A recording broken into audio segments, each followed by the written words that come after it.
Always fresh, every day. You're watching Fastlane Daily. It's a real car for $2,000. The Tata Nano finally goes on sale in India this week. At least the global economic downturn is good for something. We'll have more.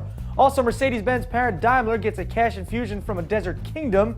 Chevrolet wins again and gives Corvette buyers the trophy. And the latest German rocket sled preps for a New York unveiling. But first, here's some racing porn from this weekend's 12 Hours of Sebring. Enjoy. Can he keep the Peugeot ahead? That was a very, very brave manoeuvre by Montani. Forceful but brave. And in fairness to McNish, he gave the Frenchman some racing room. I'm not sure that I thought we could see two prototypes turning in side by side, not going through the corner side by side. And Montani's caught on the outside of the hairpin from the lizard, and McNish takes the opportunity, dives across the curb and goes back into the lead of the race. 5 hours and 9 minutes in, and we're battling like it's a 20-lap sprint at Oldham Park. Marvellous stuff. Here comes Montani. What's up, everybody? I am Derek D. You're watching Fastlane Daily on a Monday. Smile, people. It's okay that it's Monday. Fastlane Daily with Derek D. Always fresh every day. India's Tata Motors promised buyers its Nano mini car would cost only $2,500. Well, they lied. The company says the Nano will go on sale this week for an even $2,000. After a rocky start rife with production delays, pricing snafus, and a violent uprising or two, first deliveries of the Nano will arrive next month, invoiced at $500 less than promised. Billed as a car of the people, the Nano gets power from a 623cc engine, producing just 33 horsepower. But that two-cylinder plant is still enough to get the diminutive Nano to a top speed of around 60 miles per hour. Nano is also expected to build a more robust and more expensive version for Europe that includes ABS brakes and traction control. And Mercedes-Benz parent Daimler this week got a bailout of sorts from a notable desert kingdom. No, not Arrakis. That's a desert planet. Mike, really? You're a geek. No one's going to get that. It's Abu Dhabi. The United Arab Emirates member became Daimler's largest shareholder this week. Daimler announced the company would sell 96.4 million new shares of stock, worth $2.7 billion, to the Abu Dhabi Sovereign Wealth Fund, also known as ABAR. Reuters reports the sale comes as the industry sorts out its worst downturn in decades, and as Daimler's own weak share price and lack of large investors make it vulnerable to takeover threats from private equity firms.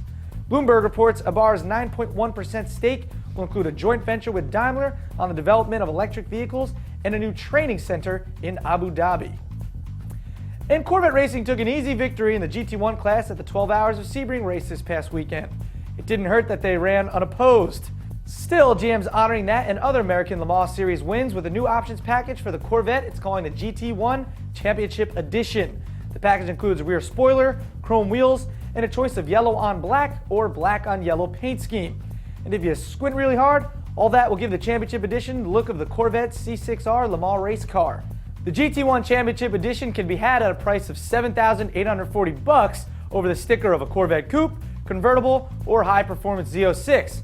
GM says it'll only produce 100 of each color and body style for a total of 600 cars, so collect them all.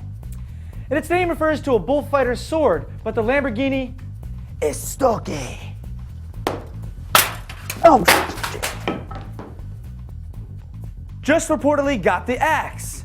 The UK's Autocar magazine says Lamborghini has canceled plans for a production version of the four-door luxury car, a concept that debuted at the Paris Auto Show last year. That, of course, having to do with the luxury car market doing 180 since then. Lamborghini honchos say it just doesn't make sense to launch a new model line during the worst economic downturn in decades. A day of mourning is planned for Yuruma City, the bullfighting capital of Japan.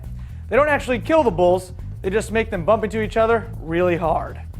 You can find out more on those and other stories at the FLD newsfeed. Let's bring it in, Tom. Good. That's fastlanedaily.com/feed. And don't forget to subscribe to Fastlane Daily on YouTube. Subscribe. Next up, a tuner Mercedes E-Class preps for a debut at the New York Auto Show. Will it suck the doors off the BMW M5?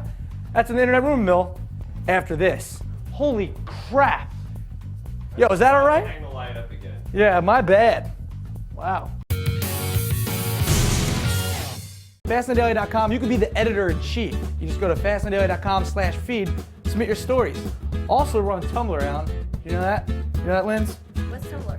Tumblr.FastlaneDaily.com. Go there and you could catch up on the production. Also, for your Twittering folk, twitter.com/FastlaneDaily. Go there, and we keep you up to date, like up to the minute stuff of what we're doing. So go check that out. Right?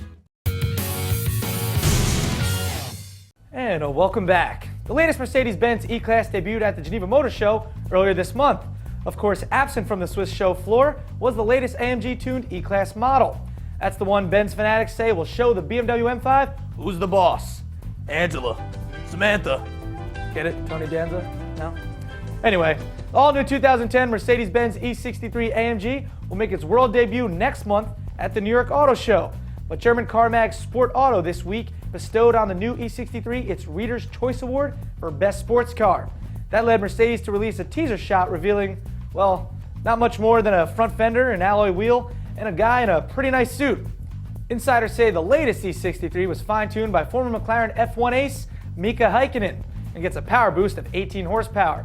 That means a total of 525 horses from the company's 6.2-liter naturally aspirated V8. But word is the real difference from 09 will be improved handling and a more rigid chassis for less flex.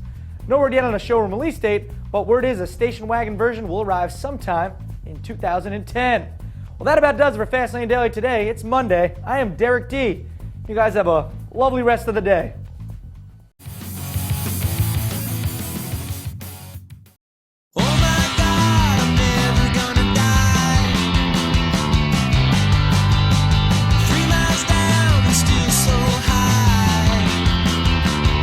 $99 music videos is best experienced with Verizon Fios Internet.